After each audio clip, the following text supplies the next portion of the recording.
Thor के last episode के अंदर हमने देखा था कि ओडिन अब वापसी जो है अर्थ के ऊपर आके लौट चुके हैं और हम देखते हैं कि ओडिन को बेसिकली एनो एथॉक्स नाम की जो एक रियल में उसके बारे में सब कुछ पता है और वो जानते हैं कि ये वर्ल्ड ट्री का एक तरह का शेडो है जिसके जरिए वो यहाँ पे आए हैं और वो इस बात को भी जानते हैं कि ये लोग काफ़ी ज़्यादा खतरनाक हैं। और हमने देखा था कि यहाँ पे बाल्डर और तीर इस बात का फैसला करते हैं कि वो उनको एसगार्ड पे आने से पहले ही स्वेर्टलहाइम के अंदर जाके उनसे मुकाबला करके ख़त्म कर देंगे, जहाँ पे हम देखते हैं कि बाल्डर और तीर ज़बरदस्त तरीके का मुकाबला भी करते हैं, लेकिन उसके बावजूद वहाँ पे वो सारे के सारे लोग उन दोनों का काम तमाम कर देते हैं।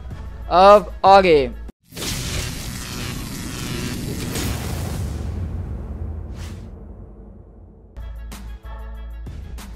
तो इसी के बाद हमारी कहानी सीधा एसगार्ड के ऊपर शिफ्ट होती है, जहाँ पे हम देख सकते हैं कि बेसिकली हमारी कहानी के बीच के हिस्से को थोड़ा सा गायब कर दिया गया है और हम देख रहे हैं कि सारे के सारे एसगार्डियंस तकरीबन ठंडे हो चुके हैं, सिर्फ ओडिन यहाँ पे अकेले खड़े हुए हैं। यानी कि एनो एथॉक्स की रियल्म के सारे लोग यहाँ पे आए, उठाना थद ने सबको ठंडा कर दिया।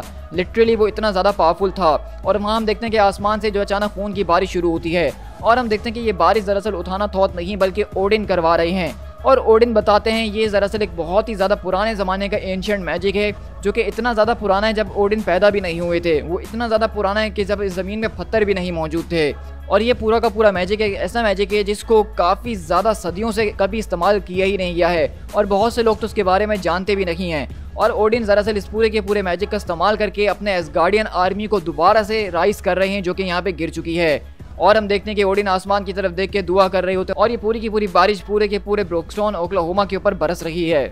और इसी तरह हम देखते हैं कि यहाँ पे ब्रोकस्टोन ओक्लाहोमा के सारे लोग और सारे के सारे जो दूसरे रेलम से आए हुए लोग हैं वो यहाँ पे जो है छुपने की कोशिश कर रहे होते हैं, सीधा शेल्टर की तरफ जा रहे होते हैं, जहाँ पे हम देखते हैं कि सब यहाँ पे अपने अपने ओपिनियन शेयर कर रहे होते हैं। कोई कह रहा होता है कि ये दुनिया का अंत है और इसके बाद अब कुछ भी नहीं देखने को मिलेगा, और कोई कहता है कि ये पुरानी प्रोफेसीज हैं जो कि अब सच हो रखी हैं। लेकिन हम देखते हैं कि इन सब के बीच हमें कैल्डा भी नजर आती है, जो कि एक एसगार्डियन है और आपको याद होगा कि इसको एक आदमी से प्यार हो गया था जिसका नाम बिल था और उसकी जो एक बहुत बुरी तरीके से मौत हो गई थी, जिसके बाद वो अब तक अफसोस के अंदर मौजूद है और एसगार्ड से अलग रहती है। तो वो भी आज बेसिकली इस पूरी की पूरी बारिश को देख रही है और समझ गई है कि अब कुछ बुरा होने वाला है, और इसलिए वो अपने कमरे से निकलकर बाहर आती है और इस बारिश को महसूस करती है। लेकिन वहीं से ओडिन बोलते हैं अब इसकी शुरुआत हो चुकी है, अपने आप को तैयार कर लो। लेकिन ओडिन के कौवे बोलते हैं कि नहीं, एब्सोल्युटली नॉट, और वो वहाँ से उड़ जाते हैं। तो ओडिन बोलता है कि तुम तो हो ही बुज़दिल, मैं इस बारे में जानता हूँ। फाइनली तो तुम लोग चले आए हो। और हम देखते हैं कि उठाना था बेसिकली अपनी पूरी की पूरी फोर्स के साथ दोबारा ओडिन के सामने आता है और कहते हैं कि फाइनली क्या इस पूरी की पूरी रेलम को कॉन्कर और हासिल करने के दरमियान सिर्फ तुम ही हो जो कि हमें रोकने की कोशिश करेगा? हमें नहीं लगता कि तुम हमें रोकने के लिए काफ़ी होने वाले हो। तो क्या वाकई में तुम चाहते हो कि यहाँ पे एक फाइट हो? तो वहीं से ओडिन बोलते हैं कि हार्डली, यहाँ पे आज कोई फाइट नहीं होने वाली। Rice rice my children. और अगले ही पल हम देखते हैं कि ओडिन के पीछे जमीन के अंदर से एक बहुत बड़ा सा हाथ निकलता है, जिसको देख के उठाना था और उसकी फोर्सेस एकदम चौंक जाते हैं। और अगले ही पल हम देखते हैं कि ओडिन के पीछे से वहाँ पे ज़बरदस्त तरीके के जायंट्स निकलते हैं, और ये जायंट्स दरअसल कोई और नहीं बल्कि वो सारे के सारे एसगार्डियन हैं जिनके ऊपर थॉर ने इस ब्लड को बरसाया है। और ओडिन बोलते हैं क्या तुम्हारे अंदर वाकई में इतनी हिम्मत है कि तुम एसगार्ड की ब्लड लीजन के सामने खड़े हो सको? तुम सिर्फ मरने नहीं वाले हो बल्कि तुम एक बहुत ही बड़े स्टूपिड हो जो कि इस तरह की मौत को हासिल करोगे।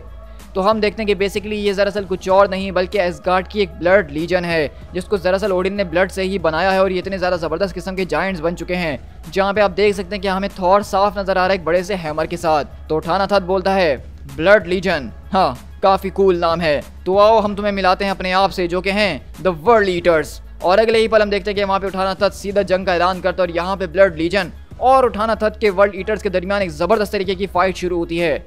और वो कहता है जो कुछ भी हमारा है हम उसको हासिल करके ही रहेंगे। और ओडिन बोलते हैं वेल माय बॉय, क्या तुम उनको दिखाना चाहोगे कि तुम अपने ठंडर के जरिए काम कैसे करते हो? और थॉर अपना हैमर को चमकाता है, आसमान के अंदर सीधा ज़मीन के ऊपर मारता है। और वहीं से ओडिन उठाना थद के ऊपर आके सीधा कूदते हैं और कहते हैं कि बस अब बहुत हो चुका है, आज तो तुम्हें मरना ही होगा। लेकिन इसी तरह हम देखते हैं कि यहाँ पे उठाना थद के जो फोर्सेस हैं और जो सारे के सारे लोग हैं वो काफ़ी ज़्यादा जो है समझदार नज़र आ रहे हैं, जहाँ पे वो इन बड़े बड़े जायंट से मुकाबला भी ज़बरदस्त तरीके से कर रहे हैं, क्योंकि वो लोग काफ़ी ज़्यादा ट्रेन है और वो लोग इस तरह की सिचुएशन के लिए पहले से प्रिपेयर थे। और वहीं हम देखते हैं कि थॉर जो कि इस पूरी की पूरी बॉडी के अंदर मौजूद है वो सोचना शुरू करता है और उसको बेसिकली वहाँ पे एरिक की वो सारी की सारी बातें याद आना शुरू होती हैं जो कि उसने कहा था, यानी कि उनको रोकने का सिर्फ एक ही तरीका और वो इस वर्ल्ड ट्री को तोड़ने का। और हम देखते हैं कि थॉर बोलता है कि मैं इस बात को समझ गया हूँ और अगर मुझे इस वर्ल्ड ट्री को तोड़ना है तो उसको काटने के लिए सिर्फ एक ही ऐसा वेपन है जो कि कैपेबल है और वो इस वक्त हमारे पास मौजूद है। और अगले पल हम देखते हैं कि थॉर बेसिकली वहाँ से सारे के सारे ट्रॉफी रूम के अंदर जाके उस वेपन को तलाश करने के लिए निकल पड़ता है। और ओडिन बोलते कि तुमने एक बहुत ही बड़ी गलती कर दी कि तुम यहाँ चले आए मेरी इस दुनिया के ऊपर। मेरी आंखों के अंदर देखो और मुझे बताओ। हियर आई एम, मैं यहाँ हूँ। ऑल फादर, मैं यहाँ हूँ। तुम्हारा ऑल फादर यहाँ पे है, तो देखो अपने ऑल फादर की आंखों में और बताओ क्या मैं सच कह रहा हूँ। लेकिन अगले पल हम देखते हैं कि वहाँ पे उसकी क्वीन आती है और कहती है, माय लॉर्ड, थेलास ब्लेड तुम्हें बताएगी कि सच्चाई क्या है। और अगले ही पल हम देखते हैं कि वो आके ओडिन के पीछे से एक ज़बरदस्त तरीके के खंजर को घुसा देती है। और अगले पल जो उसका एडवाइज़र होता है वो वहाँ पे अपनी उसी ज़बरदस्त तरीके की गन से ओडिन के ऊपर एक ज़बरदस्त बीम मारता है, जिससे उनके सीने के अंदर छेद हो जाता है। तो उठाना थद बोलता है कि नहीं नहीं, उसको मारो नहीं बल्कि उसको जिंदा रखो। मैं इसको दिखाना चाहता हूँ कि किस तरीके से मैं उसके पूरे के पूरे एसगार्ड को अपने जूते के नीचे मसल के रखने वाला हूँ, और ये सब वो अपनी आंखों से देखेगा। लेकिन अगले ही पल हम देखते हैं कि थॉर बेसिकली यहाँ पे उस थ्रोन रूम के अंदर कुछ हासिल करने की कोशिश में होता है, और ओडिन इस पूरी की पूरी चीज़ को सेंस कर लेते हैं और हंसना शुरू करते हैं ज़ोर ज़ोर से, और कहते हैं, हा हा हा थॉर, तुम सच में बहुत ही ज़्यादा चालाक किस्म के लड़के हो।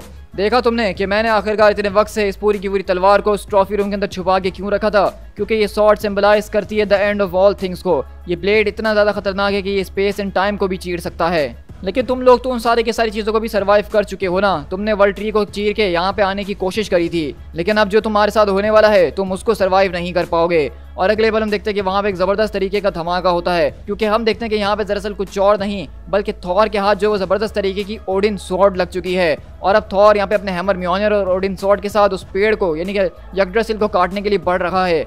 और उठाना थद बोलता है, उस पूरी की पूरी चीज़ के ऊपर फौरन से अटैक करो, इससे पहले कि वो वर्ल्ड ट्री तक पहुंचे। उसका सर काट के मेरे पास लेकर आओ। और हम देखते हैं कि थॉर यहाँ पे बेसिकली उस पूरी की पूरी तलवार और हैमर के साथ आगे की तरफ बढ़ता है, और वो लोग सारे के सारे लोग उसको रोकने की कोशिश कर रहे होते हैं। लेकिन थॉर अपने हैमर से बिजली ज़बरदस्त तरीके से चमकाता हुआ वहाँ पे आगे की तरफ बढ़ रहा होता है, और वो सारे के सारे उठाना थद के लोग छोटे मोटे कीड़े मकोड़ों की तरह नजर आ रहे हैं, जो कि थॉर को बिल्कुल भी नहीं रोक पा रहे हैं। और हम देखते हैं कि वहीं से उठाना थद बोलता है कि ज़रा देखो अपने बेटे की तरफ कि हम उसको कैसे तड़पा रहे हैं। इसी तरीके से हम तुम्हारी इस पूरी की पूरी दुनिया को भी तड़पाएंगे और तुम कुछ नहीं कर पाओगे।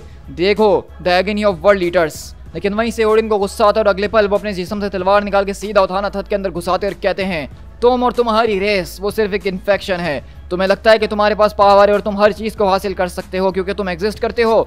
नहीं, ऐसा नहीं हो सकता है। तुम्हें लगता है कि तुम गॉड्स हो, लेकिन तुम कोई गॉड्स नहीं, तुम मेरी नज़र में सिर्फ कीड़े मकोड़े हो। और इसी तरह हम देखते हैं कि ओडिन यहाँ पे बहुत ज़्यादा ज़बरदस्त तरीके से उठाना थद के ऊपर अटैक करते हैं, और एक के बाद एक ब्लो उसको मार ही रहे होते हैं। लेकिन उठाना थद भी यहाँ पे बहुत ज़्यादा बुरी तरीके से ओडिन के ऊपर अटैक कर रहा होता है। वो उनकी एक आंख को नोच लेता है और कहता है, अगर मैं एक इन्फेक्शन हूँ तो इस बात को याद रखो कि मैं तुम्हें इन्फेक्ट कर चुका हूँ। I am your Lord and master, और अब चाहो तो तुम मुझे अपना गॉड बुला सकते हो। फेंटो, अब वक्त आ चुका है। और अगले ही पल हम देखते हैं कि बेसिकली यहाँ पे उठाना था तो ओडिन के ऊपर इतना ज़बरदस्त तरीके का अटैक करता है कि ओडिन की चिल्लाने की जो आवाज़ होती है वो पूरे के पूरे एसगार्ड से बाहर निकलते हुए ब्रोकस्टोन ओक्लाहोमा तक पहुँचती है और वहाँ के हर एक शीशे को क्रैक कर देती है। और ये देख के सब समझ जाते हैं कि अब कुछ बुरा होने वाला है। और लोकी बोलता है कि ये बिल्कुल भी अच्छा नहीं है doctor Erik Selvig Jane Foster, क्योंकि ये आवाज़ किसी और की नहीं बल्कि ओडिन की थी, और ऐसा लग रहा है कि वो इस वक्त गुस्से से पागल हो रहे हैं। और इसी तरह हम देखते हैं कि बेसिकली इस पूरी की पूरी आवाज़ को सुन के थॉर के अंदर हिम्मत आती है और वो दोबारा से खड़ा होता है और कहता है कि फादर, मैं अभी तक जिंदा हूँ और अभी तक मरा नहीं हूँ। और वहीं से उठाना था चिल्लाता है, मेरे सारे के सारे गुलाम, फौरन से उस बच्चे को रोको। तो ओडिन बोलते हैं कि बच्चा, उसको बच्चा सिर्फ मैं ही बुला सकता हूँ और कोई नहीं। और हम देखते हैं कि थॉर इसी तरह से वहाँ पे सीधा जाता है और इस पूरे के पूरे वर्ल्ड ट्री के रूट्स को काटना शुरू करता है उस तलवार के जरिए। और हम देखते हैं कि जैसे ही वो पूरा का पूरा एक ब्लो मारता है तो वहाँ पे एक ज़बरदस्त किस्म की शॉक वेव निकलती है, क्योंकि बेसिकली ये सारे के सारे वर्ल्ड ईटर जो हैं इस वर्ल्ड ट्री की मदद से वो यहाँ पे आए हैं। ये एक तरह का ब्रिज है जो कि उनको इस रियलिटी से जोड़ के रखा हुआ है। और यहाँ पे थॉर जैसे इस पूरे के पूरे वर्ल्ड ट्री के रूट्स को तोड़ना काटना शुरू करता है तो वो सारे के सारे लोग जो है वो यहाँ से टेलीपोर्ट होकर गायब होना शुरू हो जाते हैं। और बताया जाता है कि जिस तरीके से यहाँ पे इन रूट्स को काटने की कोशिश की गई है तो ऐसा नहीं हो सकता कि ये रूट्स हमेशा के लिए ख़त्म हो जाए, क्योंकि वो एक ट्री है और ट्री का काम हमेशा ग्रो होना होता है। और इस तरह जो जख्म वर्ल्ड ट्री को दिए गए हैं थॉर के जरिए वो परमानेंट नहीं है, बल्कि वो अपने आप को हील करने की कोशिश करेगा और जो कोई भी इम्प्योरिटीज़ है जो कि यहाँ नहीं होनी चाहिए उनको यहाँ से मिटा देगा। द सोल्जर ऑफ एसगार्ड जो है वो पूरे के पूरे यग्ड्रासिल के सामने झुक गए ताकि ये यग्ड्रासिल उनको भी ठीक कर सके और उनको अपनी असली फॉर्म के अंदर ले आए। और इसी तरह हम देखते हैं कि बेसिकली यहाँ पे यग्ड्रासिल के ऊपर अटैक करने की वजह से सब कुछ एक तरह से बिल्कुल पहले की तरह वैसा का वैसा ही हो गया जैसा वो हुआ करता था। और हम देखते हैं कि यहाँ पे सारे के सारे लोग जब आसमान की तरफ देखते हैं तो उनको यहाँ पे वर्ल्ड ट्री और सारे के सारे रेलम्स नजर आते हैं। तो वहीं से लोकी बोलता है कि ये तो सच में है, क्या अब हमें आसमान रोजाना इसी तरह से दिखने वाला है। लेकिन इसी तरह हम यहाँ से एसगार्ड के ऊपर शिफ्ट होते हैं जहाँ पे सिर्फ और थॉर बैठे हुए होते हैं और वहीं से वो बोलती है कि क्या सच में सब कुछ खत्म हो चुका है। तो वहीं से ओडिन आते और कहते हैं कि बिल्कुल लेडी सिफ, सब कुछ खत्म हो चुका और हमने सब कुछ निपटा लिया है जैसा हम हमेशा कर ही लेते हैं। और वहीं से थॉर बोलता है ओडिन्स बोन्स, हमने ऐसा ज़बरदस्त तरीके के वॉयलेंटनेस इतने सालों के अंदर कभी महसूस नहीं करी थी जो हम आज कर रही हैं। और वोल्स्टैग बोलता है कि मुझे तो बहुत भूख लग रही है। तो वो लोग कहते हैं कि तुम्हें कब भूख नहीं लगती है। और अगले पल थॉर यहाँ पे आता है और अपने हैमर म्योनियर को उठाता है और इसी तरह पूरा का पूरा एसगार्ड यहाँ पे इस जीत से खुशियाँ मना रहा होता है।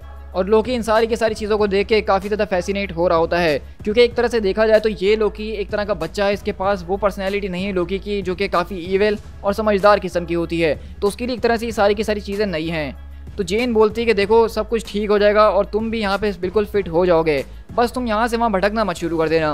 और इसी तरह हमारी कहानी अंत होती है जहाँ पे थॉर एसगार्ड के जो मरे हुए लोग होते हैं उनको आग लगा के एक आखिरी बार अलविदा कह रहा होता है। और हमें साथ में एपिलॉग बताया जा रहा होता है कि थॉर अब लोकी को वापसी ले आया है, इसका मतलब कि वो तुमसे प्यार करता है। और इसी तरह हमें एरिक इस पूरी की पूरी कहानी का एपिलॉग सुनाता है कि थॉर अब लोकी को वापसी ले आया है, इसका मतलब कि वो तुमसे प्यार करता है लोकी, और इसका मतलब ये है कि वो तुम्हें प्रोटेक्ट करेगा और तुम्हारा हमेशा ही ख्याल रखेगा जैसा वो हमेशा से रखना चाहता था। रही बात केरला की, तो केरला अभी भी जो है इस पूरे के पूरे स्ट्रेस के अंदर मौजूद है और वो कुछ ऐसी आवाज़ों को सुन सकती है जो कि कोई और नहीं सुन सकता है। और वो उन आवाज़ों का पीछा करते करते इस रेगिस्तान के अंदर पैदल चल रही है। उसके वो गाने जो कि वो कभी लिखा करती थी अब वो किसी को नहीं सुनाती है। फॉर नाउ वो अब इसी तरह यहाँ से वहाँ भटक रही है। तो क्या तुम मुझे बताओगे कि जहन्नुम से किस तरह लोगों को बचाया जा सकता है? और अगले ही पल हम देखते हैं कि बेसिकली हम एक अलग तरह के रेलम के अंदर शिफ्ट होते हैं जहां हम देखते हैं कि बेसिकली उठाना था और उसके जो बचे कुचे लोग होते हैं वो इस जगह ट्रांसपोर्ट होकर आ चुके हैं। अब इनको नहीं पता कि आखिरकार ये जगह कौन सी है और ना ही हमें बताया गया है कि ये जगह कौन सी है, लेकिन यहाँ पे उसका एडवाइज़र बताता है कि किस तरीके से उस ब्रिज को तोड़ने की वजह से अब हम इस पूरे के पूरे स्पेस के अंदर ट्रैप होकर रह गए हैं जो कि उनका बनाया हुआ है। इसका मतलब कि इस यूनिवर्स के अंदर उनके बनाए हुए रूल्स हैं जिनको हम तोड़ नहीं सकते हैं। तो वहीं से उठाना था बोलता है क्या तुम इस बात को समझ रहे हो? उसका क्या मतलब है फेंटो? इसका मतलब ये है कि ये चीज़ हमें वल्नरेबल बना देती है क्योंकि हम नहीं जानते हैं कि इनके क्या रूल्स और क्या नहीं। हमें यहाँ पे होशियार रहना होगा क्योंकि हम जानते हैं कि वो एसगार्डियंस इतनी आसानी से हार नहीं मानते हैं। और वहीं से अगले पल हम देखते हैं कि वहाँ पे कोई और नहीं बल्कि तीर और बाल्डर अभी भी मौजूद हैं। और वो कहता है कि ये बात तो उसने बिल्कुल ठीक कही है माय लॉर्ड, क्या आप भी यही कहना चाहेंगे? तो बाल्डर बोलता है कि बिल्कुल तीर, इसने ये बात तो ठीक कही है कि एसगार्ड कभी हार नहीं मानता है। विलन्स बी होल्ड, तुम्हारी इटर्नल पनिशमेंट अब शुरू होती है। और हम देखते हैं कि बेसिकली ये जगह कौन सी हमें नहीं बताई गया, लेकिन हम ऐसा अस्यूम कर सकते हैं कि ये रियल्म हेल हो सकती है जहाँ पे बेसिकली उठाना था और उसके लोगों के साथ साथ बाल्डर और तीर भी यहाँ पे कैद हो गए हैं जो कि यहाँ पे मुसलसल उनसे मुकाबला करते रहेंगे जिस तरह ओडिन एक तरह के लिम्बो के अंदर मौजूद थे। दी एंड। सो गाइस, इसी के साथ हमारे थॉर की जो पूरी की पूरी सीरीज थी उसका आज यहाँ पे एंड होता है। अब ये सीरीज़ हम काफ़ी ज़्यादा लंबे टाइम से अपने चैनल के ऊपर शेयर आपके साथ में करता हुआ आ रहा हूँ जिसको तकरीबन 3 साल हो चुके हैं और मैं थोड़ा सा यहाँ पे इस पूरी की पूरी सीरीज़ को कंक्लूजन करता जाऊँगा ताकि आपको याद आ जाए कि अब तक हम क्या क्या चीज़ें कवर कर चुके हैं। तो इस सीरीज़ की स्टार्ट तब हुई थी जब कॉमिक्स के अंदर थॉर रैग्नारॉक का इवेंट हुआ था जिसके अंदर मैं देखा था कि सारे के सारे एसगार्डियंस गॉड्स मर चुके थे और उनका नामो निशान ख़त्म हो गया था, साथ साथ पूरा का पूरा एसगार्ड भी डिस्ट्रॉय हो गया था। लेकिन उसके बाद हमने इस बात को पता किया था कि जिस तरह से थॉर जब मरा था रैग्नारॉक के अंदर तो वो रून किंग थॉर बन चुका था, उसके पास कुछ गज़ब की शक्तियाँ आ चुकी थीं और थॉर दरअसल मरा नहीं था बल्कि वो इटर्निटी के साथ जाके मिल गया था और उसी की वजह से वो वापसी रिबॉर्न होता है। और उसको बाद ये पता चलती है कि ये सारे के सारे एसगार्डियंस मरे नहीं बल्कि एक तरह की लिम्बो डायमेंशन के अंदर मौजूद हैं और थॉर चाहे तो उनको वापसी जिंदा कर सकता है। और इस पूरी की पूरी सीरीज़ के अंदर हमने यही देखा कि किस तरीके से थॉर सारे के सारे एसगार्डियंस को एक एक करके जिंदा करना शुरू करता है और वो पूरे के पूरे एसगार्ड को जो है अपने अर्थ के ऊपर यानी मिडगार्ड के ऊपर ही बना लेता है और उसको न्यू एसगार्ड भी कहा जा रहा था और ये ब्रुकस्टोन ओक्लाहोमा के अंदर मौजूद था। हमने इस पूरी की पूरी सीरीज़ के अंदर आयरन मैन वर्सेस थॉर की ज़बरदस्त तरीके की बैटल देखी। हमने यहाँ पे थॉर के ग्रैंडफादर बोर के साथ एक ज़बरदस्त तरीके का मुकाबला देखा था। उसके बाद हमने देखा कि किस तरीके से लोकी वापसी आता है और वो अपनी ईविल स्कीम्स शुरू कर देता है। और फिर हमारे पास सबसे इंपॉर्टेंट पार्ट आता है डार्क रेन का जिसके अंदर नॉर्मन ऑसबॉर्न हर चीज़ के ऊपर हुकूमत कर रहा था और हमने देखा था कि उस टाइम पीरियड के अंदर क्योंकि एसगार्ड अमेरिका के अंदर आता है तो नॉर्मन ऑसबॉर्न उसको नुकसान पहुंचाना चाह रहा था। तो बेसिकली बार्डलर जो कि उस वक्त एसगार्ड का राजा था वो सारे के सारे एसगार्ड को लेके विक्टर वॉन डूम के किंगडम यानी लैटवेरिया के अंदर चले आता है जहाँ पे हमें ये बात पता चलती है कि लोकी दरअसल डॉक्टर डूम के साथ मिलकर एक अलग ही ईविल स्कीम चल रहा था जहाँ पे वो अपने एसगार्डियन भाइयों को कुर्बान कर रहा था ताकि डॉक्टर डूम उनकी बॉडीज़ को काट के कुछ एक्सपेरिमेंट्स वगैरह कर सके। और वहाँ पे भी एक ज़बरदस्त तरीके की फाइट वगैरह होती है जहाँ पे थॉर उनको बचाने के लिए आता है और वो सब दोबारा न्यू एसगार्ड के ऊपर आते हैं। लेकिन तब जाके नॉर्मन ऑसबॉर्न इस बात को बर्दाश्त नहीं कर पाता है कि एसगार्डियंस अर्थ के ऊपर मौजूद हैं। तो नॉर्मन ऑसबॉर्न वहाँ पे एसगार्ड के ऊपर एक फुल ऑन सीज करता है जिसके अंदर वो अपनी डार्क एवेंजर्स थंडरबोल्ट्स की टीम को जो कि वही कंट्रोल कर रहा था और साथ साथ हैमर एजेंसी के साथ जाके पूरे के पूरे एसगार्ड को बर्बाद कर देता है। और उसके बाद से हमने देखा कि यहाँ पे हीरोइक एज तो आ जाती है, लेकिन एसगार्ड अभी भी उसी खंडर का शिकार था।